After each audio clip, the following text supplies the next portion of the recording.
And we have motion.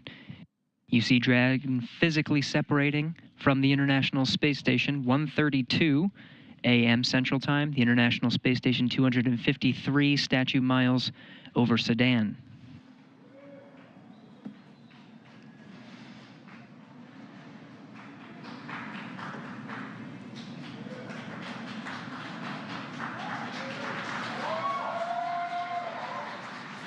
Houston Station, space to ground field ISS thrusters enabled.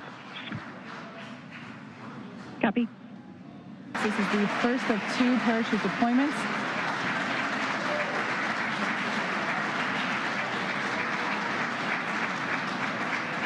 And so those drogue chutes do the initial slowing, and then they're ultimately going to pull out the 4 main parachutes responsible for really slowing the spacecraft down prior to that splashdown. You can hear cheering here at SpaceX headquarters as the employees that have gathered around our Mission Control Center are sharing the same view as you. What a gorgeous shot of Dragon coming back down. And we have confirmation that Dragon is now under 100 meters, is 100 meters above the surface of the ocean. So next up, standing by for splashdown.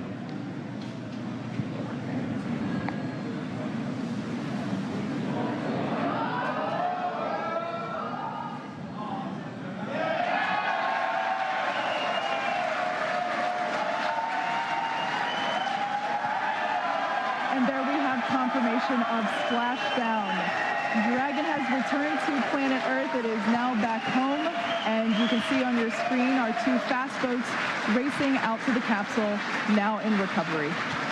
That splashdown came right on time, 5:45 a.m. Pacific, 8:45 a.m. over on the East Coast.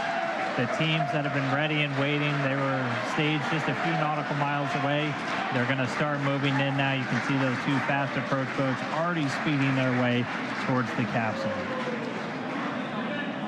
So we're continuing to watch Dragon's recovery. At this point, the teams have already lowered the vessel's hydraulic lift mechanism down into the water as they're getting ready to bring that Dragon spacecraft up into the on-deck translation system that SpaceX decided to call the Nest. And Dragon's going to remain in that nest during its journey back to the coast, where it's going to arrive at Port Canaveral, Florida. And we're expecting that to take about 30 hours or so. For this mission, it'll take them that long to make their way back because they're a little over 200 nautical miles out to sea. But for crewed missions, as we've said, the landing zone's only going to be a couple hours ride away from port. And that's just so SpaceX can quickly get those returning astronauts back to dry land, where things are a little bit stable.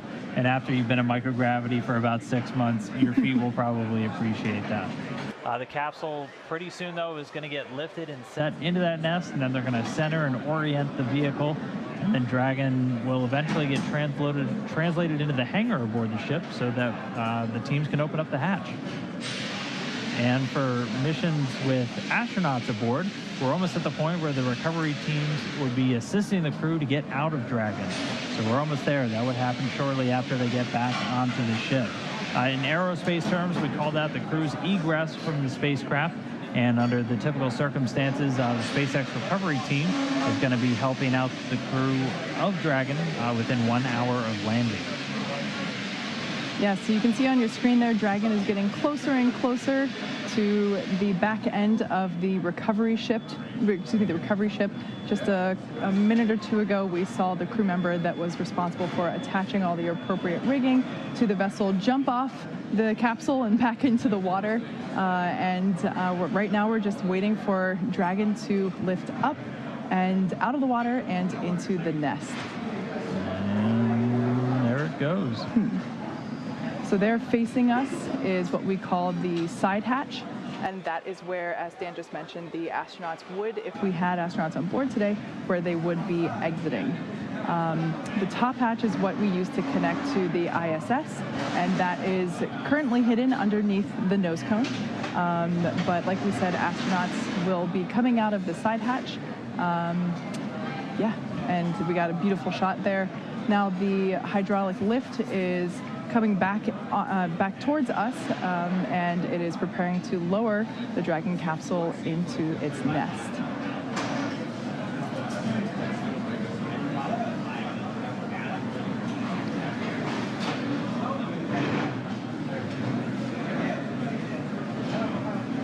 Like we said, we are treating this demonstration mission with the recovery operations as if there were actual astronauts on board.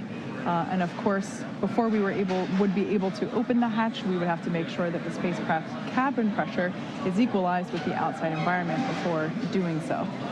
So once Dragon is seated, and you can hear some cheers behind me as the remaining folks that we have here on the SpaceX team outside of Mission Control are cheering with the placement of Dragon into the nest there, as you can see.